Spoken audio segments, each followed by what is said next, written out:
ஒரு வழியாக நானும் பெங்களூர் வந்து சேர்ந்துட்டேன். நான் தான் என்னமோ வெக்கேஷன் போயிட்டு வந்தேன் நீங்கள்லாம் நினச்சிட்டு இருக்கீங்க. ஆனால் அப்படி சிரிச்ச முகமாக ஒருத்தர் உட்காந்துருக்காப்லையே, இவங்க அதை ஆடி ஆட்டம் என்னங்கிற மாதிரி ஒத்தையிலேருந்து நல்லா என்ஜாய் பண்ணிக்கிட்டு இருந்தாங்க.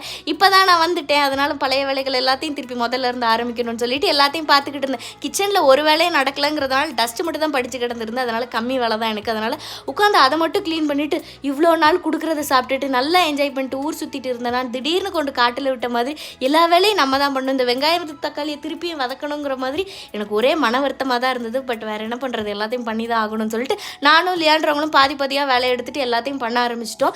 வீட்டில் ஒரு ஜாமான் கிடையாது. என்னோடய சமையல் நண்பர்களான வெங்காயம் தக்காளியே இல்லாமல் நான் என்ன சமைக்கிறது? அதனால் இன்றைக்கி சமையலுக்கு விடுமுறை விட்டுட்டு அதை மட்டும் வாங்கிட்டு வந்து நைட்டுக்கு ஏதாச்சும் சட்னி மாதிரி அரைச்சிக்கலான்னு அதை தான் பண்ணேன். வீட்டில் இருக்கும்போது அந்த சட்னி எங்கள் அப்பாவுக்கு பண்ணி கொடுத்தேன். எங்கள் அப்பா ஏமா சூப்பராக இருக்குது, கொஞ்சம் உப்பு தான் காணாது. நாங்கள் சரி அதையே பண்ணி கொடுப்போம், இன்றைக்கி லியான்றவங்களுக்கு நல்ல பேர் வாங்கி கொடுக்கலாம், பல நாள் கழித்து வந்து பண்ணுறோன்னு பார்த்தா நல்லாவே இல்லை. இதுக்கு 2 நாள் கழிச்சே வந்திருக்கலாம் போல்.